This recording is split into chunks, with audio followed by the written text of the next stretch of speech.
Hi, everybody. It is now August 9. My God, time flies when you're having so much fun.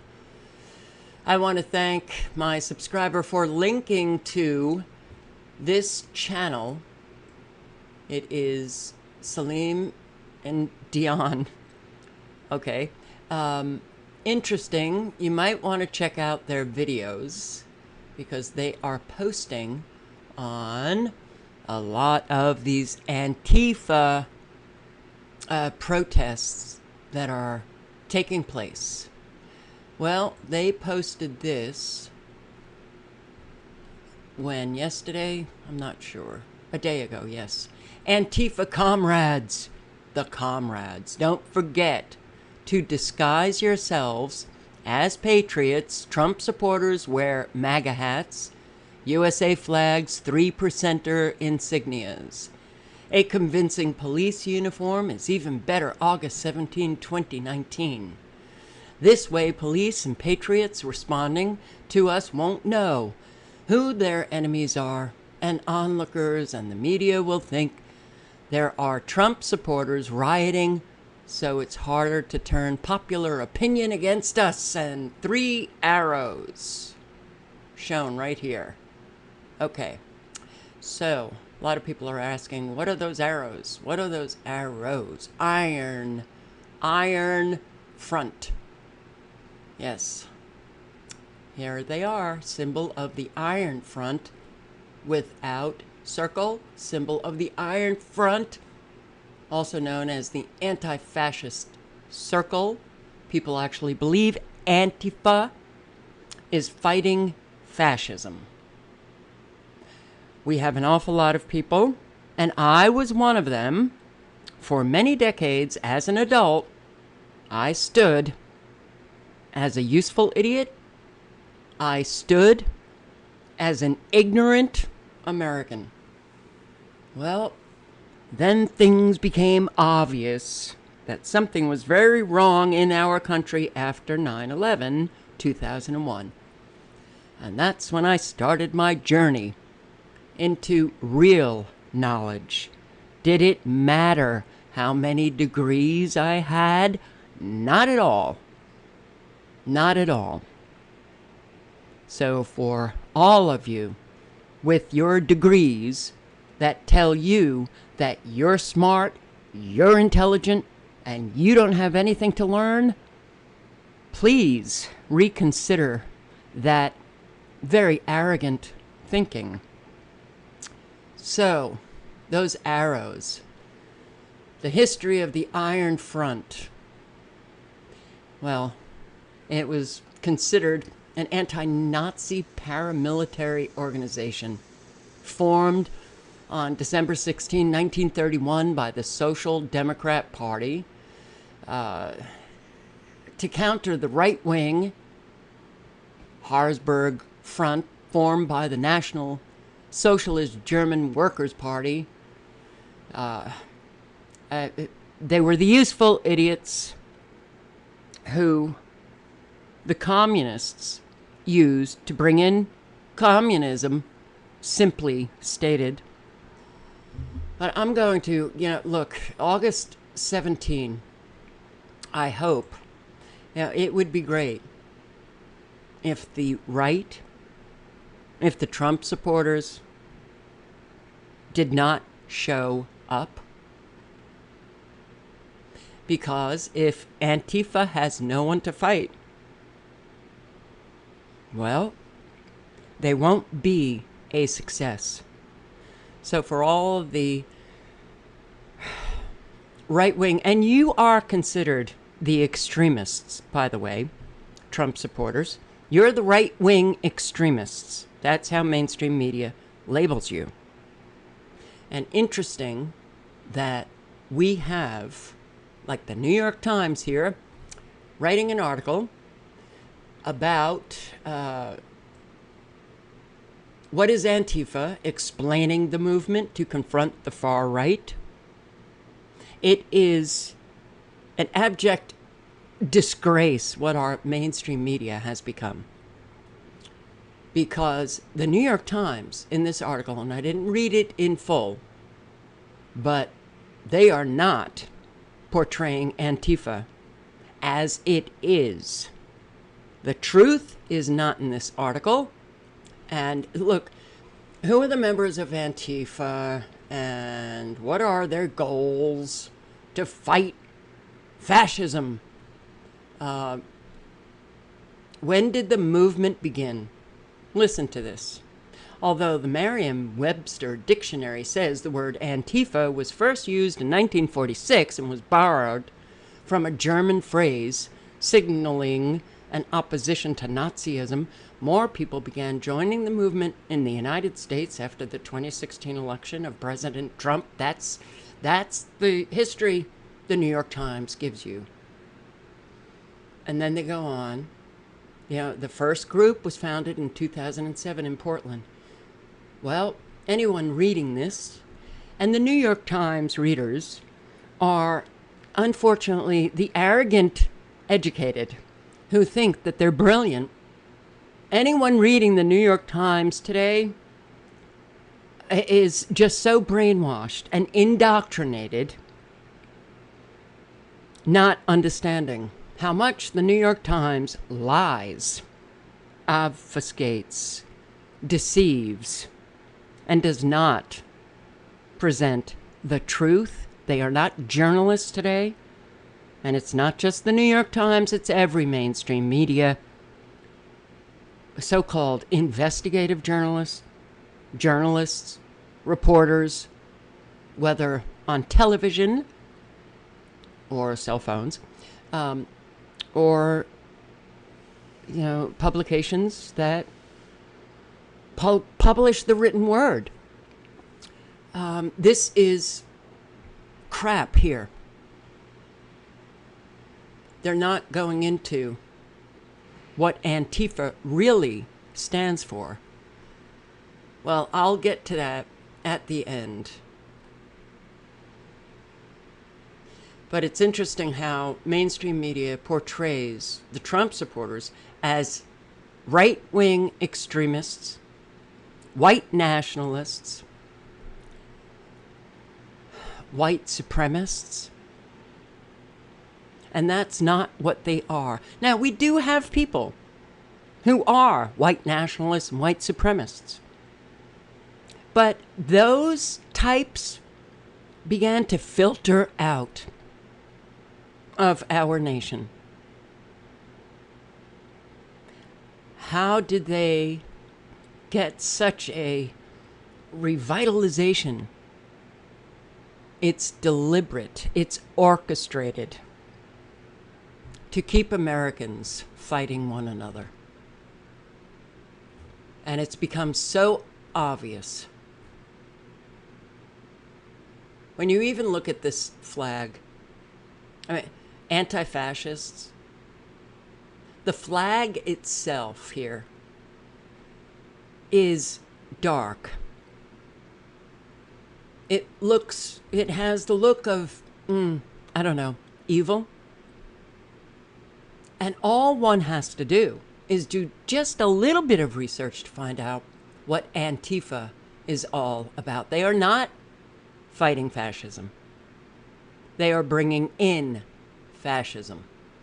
So Portland mayor vows to use whatever means necessary to keep peace for planned anti-Antifa counter protests. Is this an accurate portrayal, you guys in Portland, of what this protest is about? The right wing going to protest anti-fascism or Antifa? Many have posted on Antifa throughout the years. It is a terrorist group. And you will learn that in this video. The terrorism that they are using as a tactic, this group should be labeled a domestic terror group. Donald Trump says anti-fascists should be labeled a domestic terror group. Well, that could happen in a split second Trump, why haven't you either signed an executive order or got the Department of Homeland Security and the FBI, your Department of Justice, on it? Why? Why didn't Obama? What are we doing here? We're allowing a terrorist group to create an awful lot of chaos, violence. So many people have been injured, and they actually, I guess, maybe have ramped up their tactics and bombed a government building in Seattle, Washington. I hope I got the details correct, but we'll learn them in a second. And still, we don't have this group labeled as a domestic terrorist. Instead, the FBI has decided that the conspiracy theorists, they're the domestic terrorists. Good will be bad, or evil, and evil will be good, and we're living it. So, if you don't understand the Hegelian Dialectic, let me just play this video for 1 sec. Was not the first person to propose the dialectic, but his viewpoint on the dialectic was a major influence after his time, especially in the writings of Karl Marx.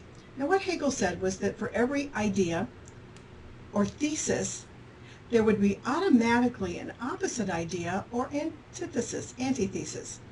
Now, the conflict between this idea and this idea would lead to synthesis, or a brand new idea, which would be a combination of the thesis and the antithesis. Now, the interesting thing is that the minute that a synthesis is proposed, it automatically becomes a thesis. And that leads to antithesis, an opposite idea, more conflict, and a new synthesis, or combination of ideas. That synthesis becomes a new thesis, positing a new antithesis or antithesis, and a new synthesis. He said this process went on infinitely. It was never ending. Now, the interesting thing that Karl Marx did, he came through and he said, oh, let's have the proletariat in conflict with the bourgeois. There would be a synthesis and a new society.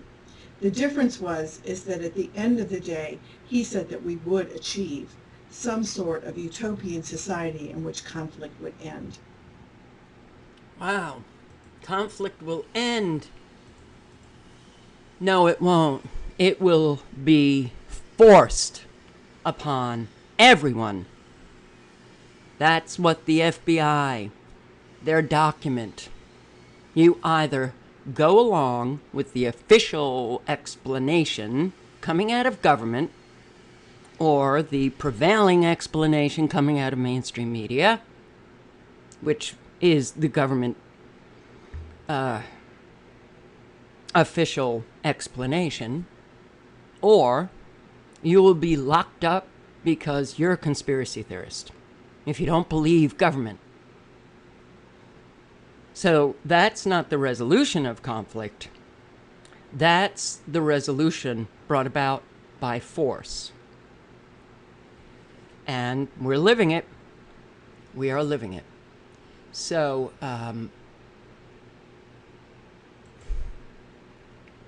Portland's anti-fascists punch white supremacists. Are they also helping Trump?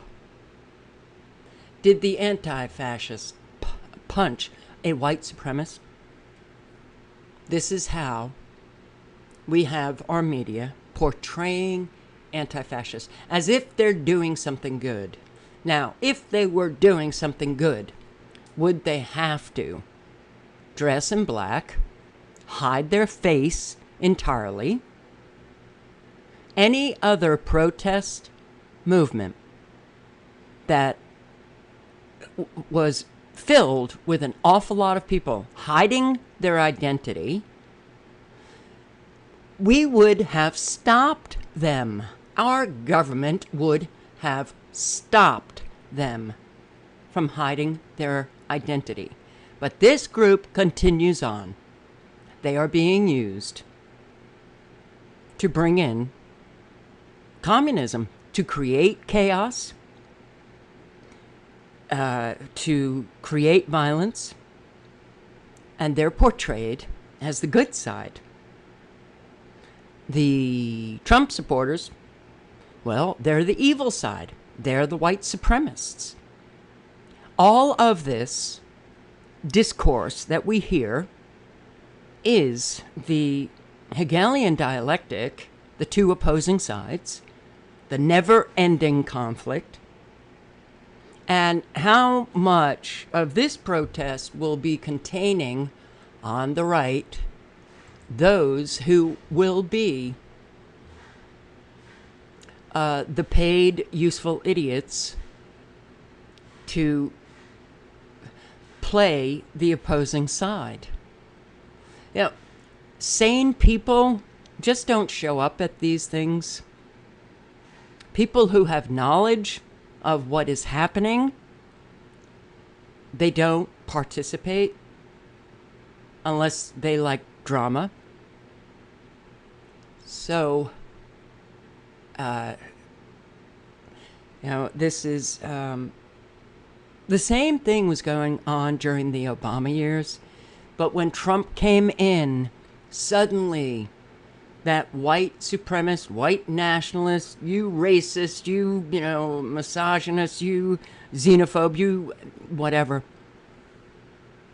that got so exaggerated and so loud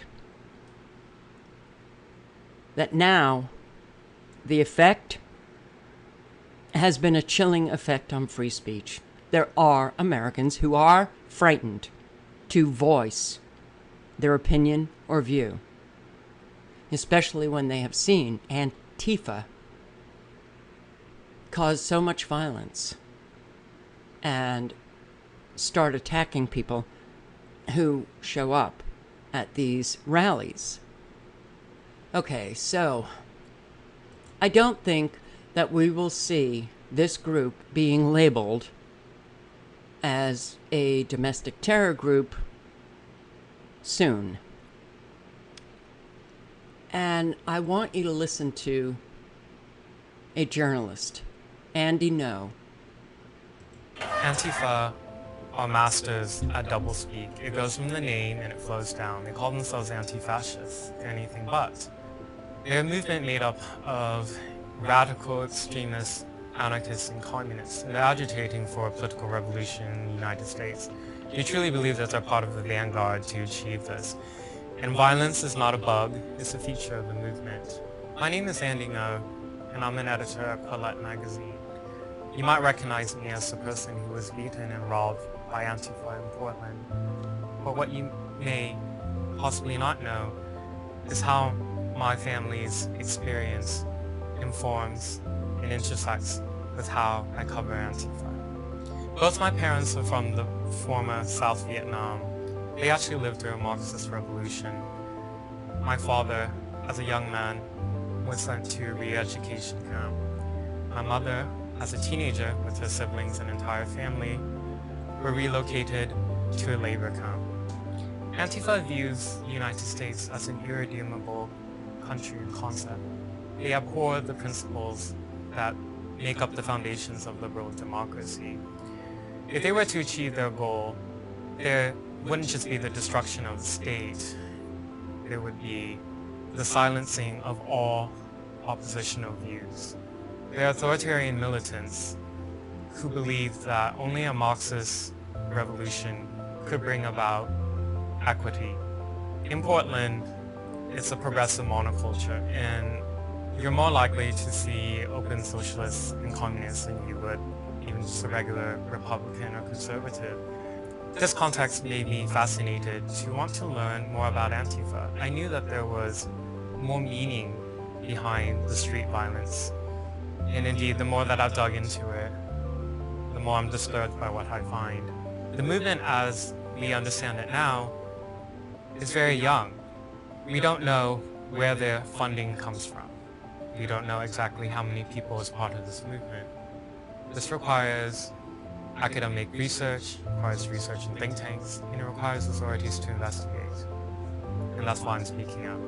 An Antifa militant in Tacoma, Washington, nearby Portland, Oregon, firebombed the government facility and allegedly tried to make a 500-gallon propane tank explode. He came with a rifle and he was killed in the process. We have a casualty now, and he left behind a manifesto for us to clearly see what his beliefs are. On the 29th of June, I was beaten and robbed by Antifa. Their attack ended up with me getting diagnosed with a brain hemorrhage. I'm going to continue to suffer for some time as I work on my recovery. I wasn't the first to be beaten, and I won't be the last. So, very interesting, isn't it? Did you know that Antifa was involved with firebombing, and that takes it to a whole new level, right? That is the definition of domestic terrorism. Have you seen mainstream media report on Antifa? No, it's only those with that manifesto that, the mass shooters who are right-wing extremists, racists, that gets the headlines. And that gets reported repeatedly. Where is the reporting on Antifa? The opposing side. They apparently fighting racism and fascism, Nazism. The doublespeak. It's obvious. I want you to listen just to a few minutes of Dr. Steve Turley. Dayton shooter Connor Betts may be Antifa's first mass killer. This I didn't know as well. All right there, everyone. The Dayton, Ohio shooter Connor Betts may indeed be Antifa's first mass killer. That's what we're talking about on today's video. Andy No over at the New York Post, he has a very good article detailing the connections between the Dayton, Ohio mass killer Connor Betts and the ironically violent fascist group known as Antifa, which stands, of course, for Anti-Facist. It's a classic Orwellian doublespeak. They employ the very violence that they purport to decry. Antifa is a militant leftist organization that physically attacks anyone to the right of Mao in the name of anti-fascism. Well, what No does here in this piece is he details how the Dayton shooter consistently expressed solidarity with Antifa in a number of his social media postings. So, for example, in one of his tweets from 2018, Connor Betts tweeted out, "Kill every fascist," which is an echo of a rallying cry of Antifa ideologues. And over the course of the year, his tweets became increasingly violent. Nazis deserve death and nothing else, he tweeted out in October. In fact, Betts frequently hurled the label Nazi at anyone who disagreed with him online. By December, he reached out on Twitter to the Socialist Rifle Association, which is an Antifa gun group. And by June, just literally a few weeks back before he committed the mass murder, he tweeted out, "I want socialism, and I'll not wait for the idiots to finally come around to understanding." And last month, I don't know how many of you remember this, but an Antifa militant actually firebombed an Immigration and Customs Enforcement facility in Tacoma, Washington. It was this fellow named Willem von Spronsen who was killed after he aimed a rifle at police during the attack. As I understand, what happened is that his gun had apparently malfunctioned before he could fire it, and so the police took him down. They shot him dead without any fatalities on their side. And in one of Betts' tweets, he actually called Van Spronsen a martyr. And so this writer of the piece here for the New York Post, Andy No, he concludes that Betts is indeed Antifa's first mass killer.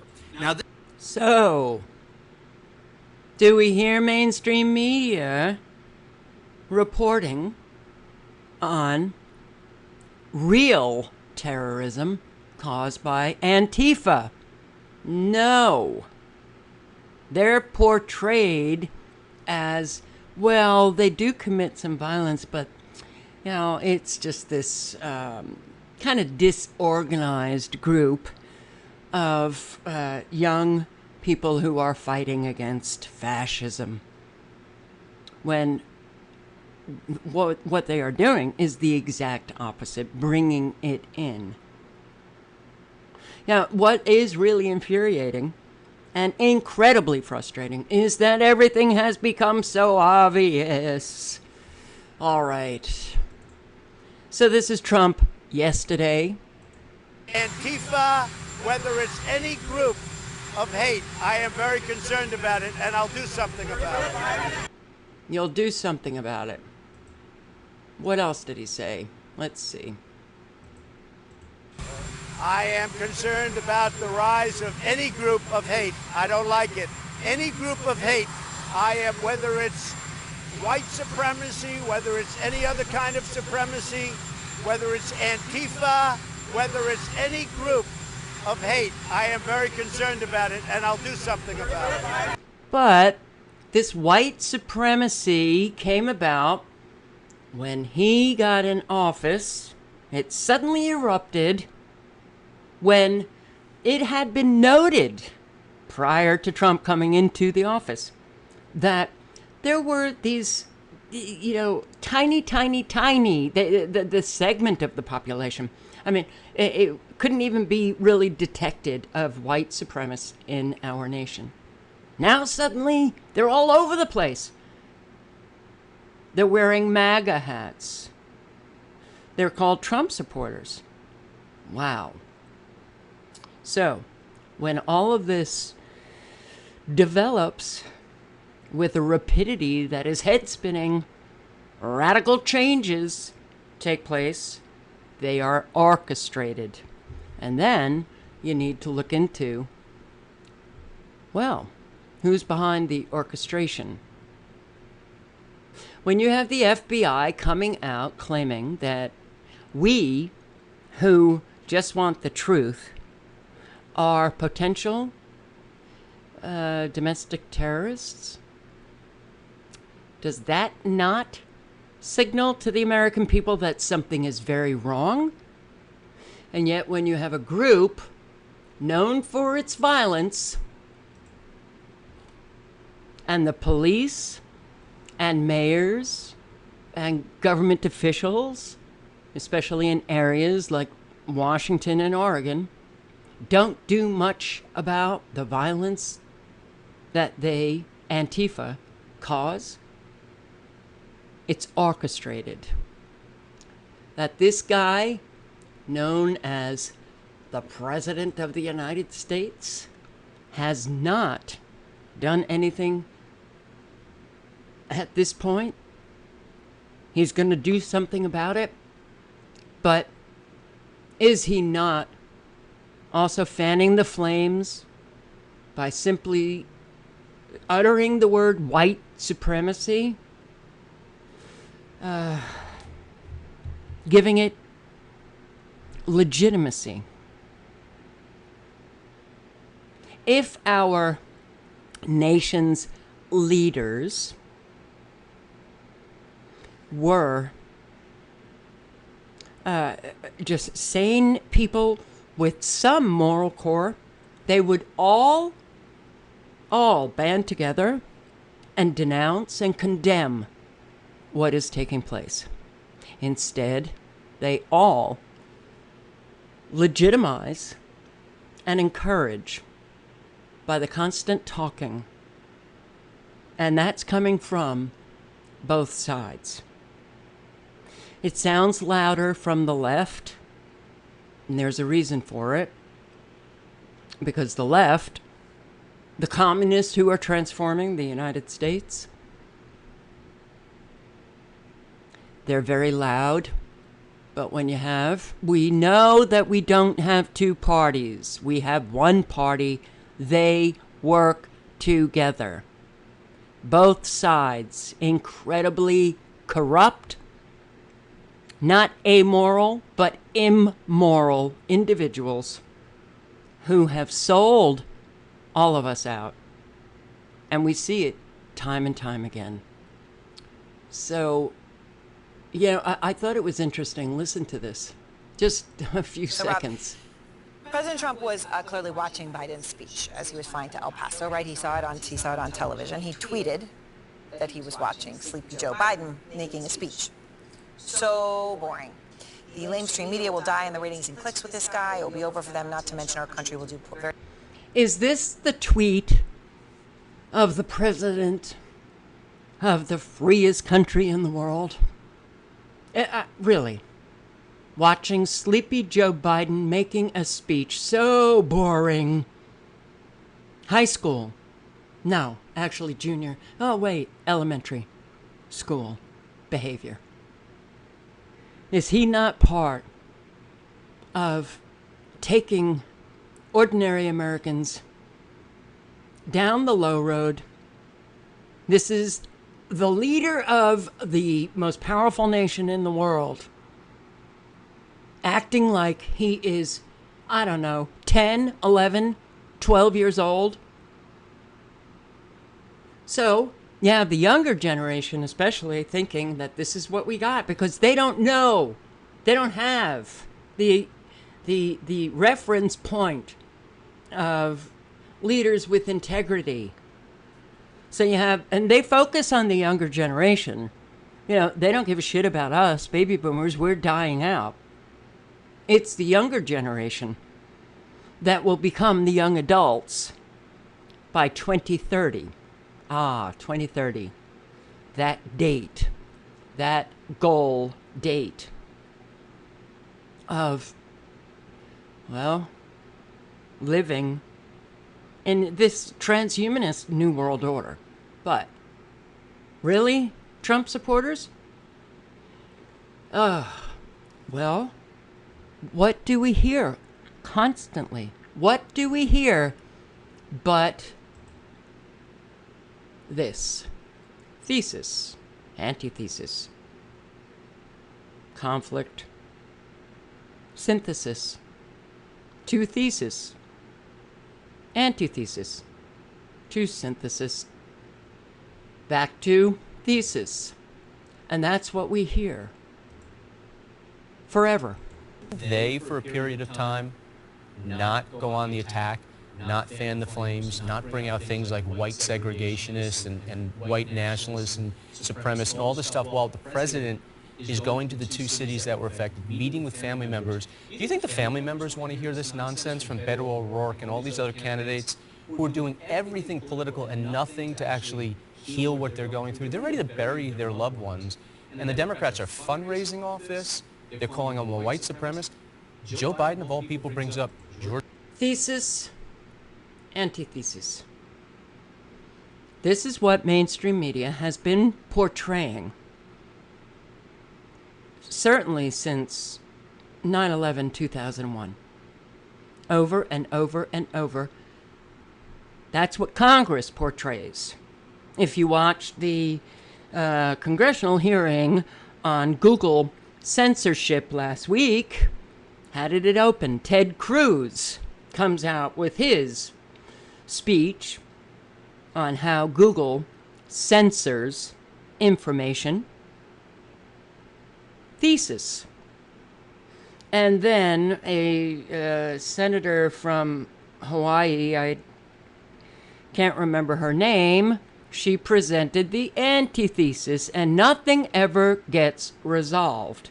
So we need to pull ourselves from this very, very sick system. Since this is going on, as I do, I want you to listen, just please, to a few minutes of this. Now, if we can connect all of the dots the best that we can, we're better for it, we're more informed, we'll be less triggered, and certainly we'll have the knowledge to know that all of this is just playing Americans, and you won't be played by it. We need to wipe everything out, and then we'll see what it looks like. Socialism also, because of that theory, took many different forms, many of which were... By the way, let me just say, wipe everything out. Those Confederate statues.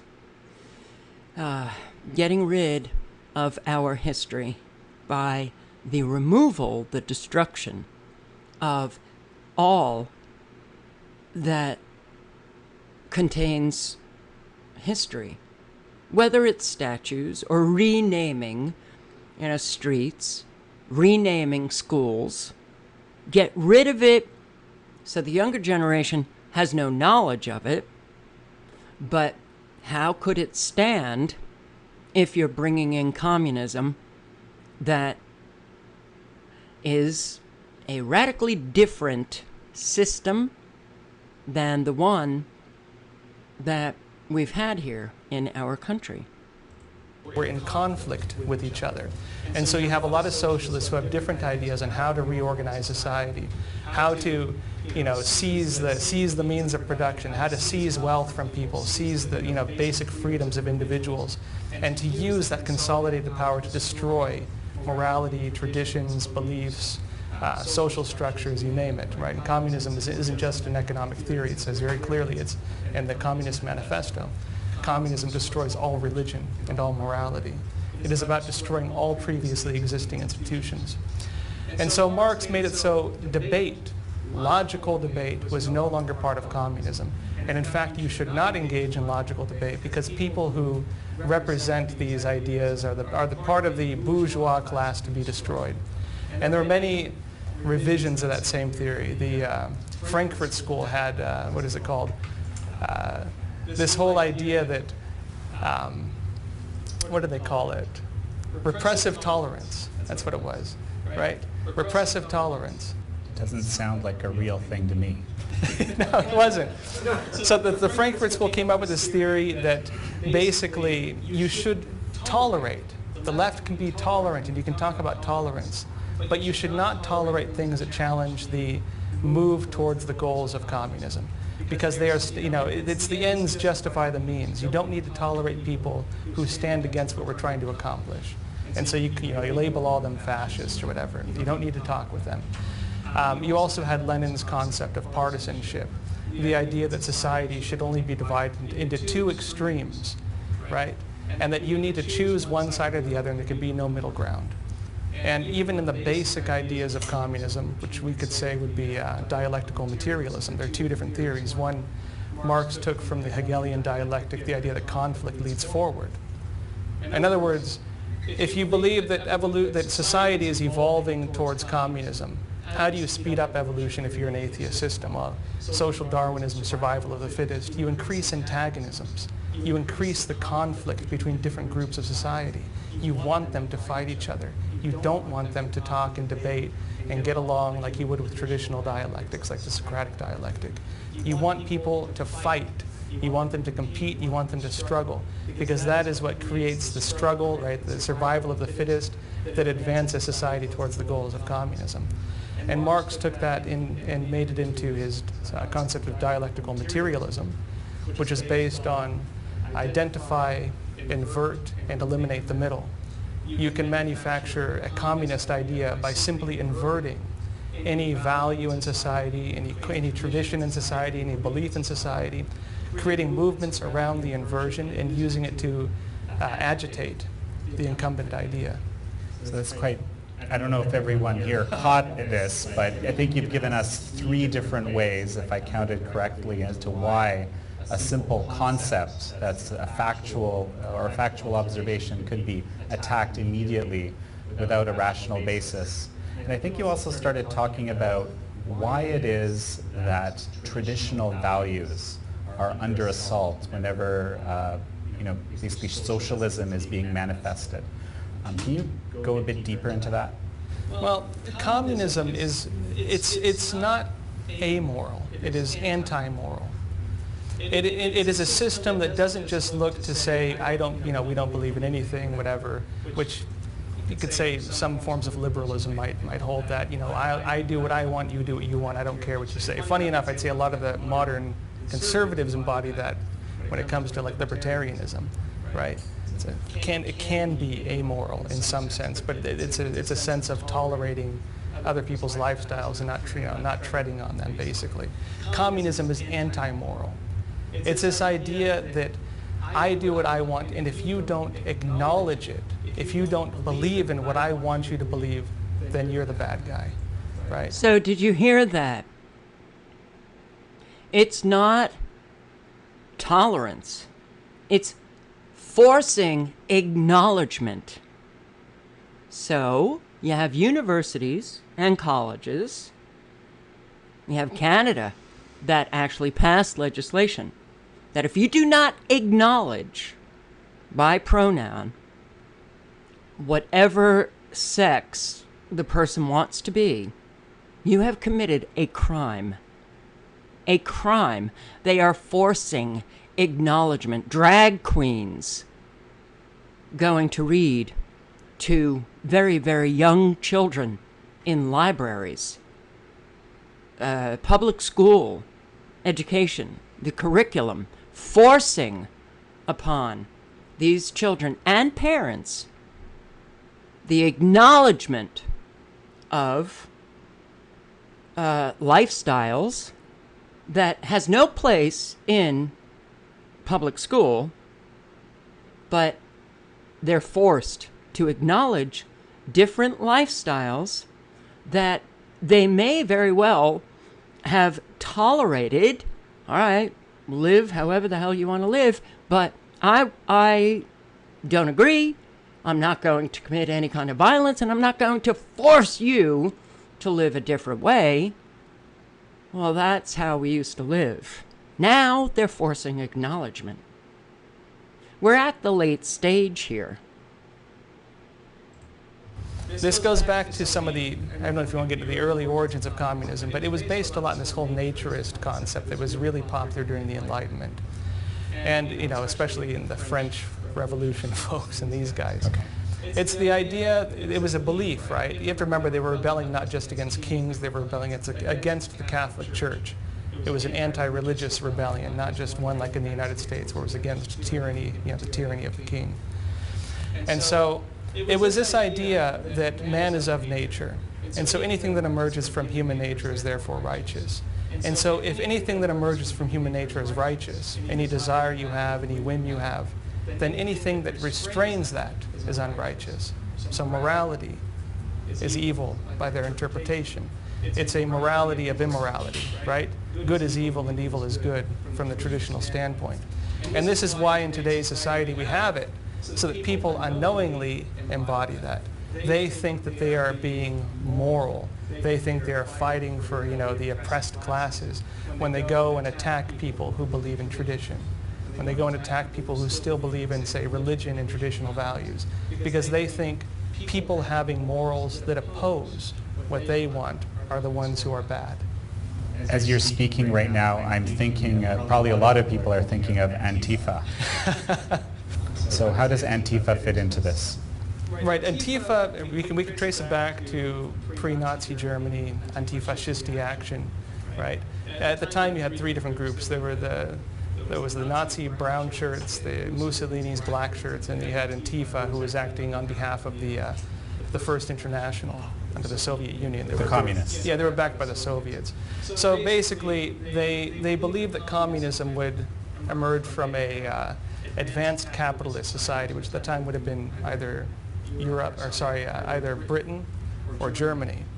And so the movement in Germany was a major battle for them to try to, you know, bring this about. So the Soviet Union, right, the communists there were backing the KPD, the Communist Party of Germany. Against the Nazis. Against the Nazis. Of course, if we want to trace it back, Mussolini and Hitler were both socialists as well, just have a different interpretation on how to achieve it, right? It was the National Socialists, and Mussolini was one of the most popular socialists in Europe before all this. You know, if you read their policies, it was about free health care and, you know, fighting against the 1% who, you know, Hitler named as the Jewish people, you know, and turning people to struggle against them and uniting them in that struggle. And it's, you know, it's the same basic narrative. They always identify a small portion of society who you say is, they're the source of all your problems, and they're the ones you need to struggle against, and they're the ones we need to take our, stolen money back from to, rebuild our society. Every communist party, every communist system does this, and we see it today with even the Democratic parties. It moves towards socialism with its attacks on, the 1% or, white males and things like this. So back in the day, basically the Antifa were struggling for the Soviet Union against the Nazi socialists. And how does that? Well, it was an interesting situation in that anti-fascist action, right? Antifa. They actually ended up driving a lot of people to vote for Hitler. Because what they did was they actually labeled the social democrats, right? People talk about democratic socialists. They called them Nazis. And so they were attacking them. They frightened people. And they pushed so hard and were so violent that a lot of the, people who were technically, as you say, middle of the line more, ended up moving towards Hitler because they were so terrified of this. These days, Antifa acts as more of the armed wing of the Democratic Party, unfortunately. And they carry out what I would call political terrorism. What they do is they demonstrate, and this ties into the online censorship we were talking about also. It's political terrorism. And how does that work? You make examples of people. You want to say, don't state your opinion, don't state your values, because this is what could happen to you. Don't go on the street and protest. Don't go out and call for your rights. Don't send your kids to go, hold, a church protest against abortion or something like that, because we will attack you, we will slander you, we will show you on every news outlet in the country, we will make you the enemy, and we will destroy your jobs, your reputation, your families, and so on. They make examples out of people. And it's meant to send a message to the general public, to make them too afraid to stand up for what they believe in and say what they believe in. And that is happening. How is it happening? It's happening because authorities, our institutions, government officials, mainstream media reporters are allowing it to happen. So, please, any Trump supporters in Oregon, if you plan on going to this rally on August 17, I would really reconsider your decision there, because you are then a pawn. You will be used, and you will be a part of the drama. You will be part of the thesis, antithesis, conflict, drama, and you will be a part of taking down this country instead of what your ultimate objective is, to fight against Antifa. The best way to fight against these people are to deflate their power by not showing up.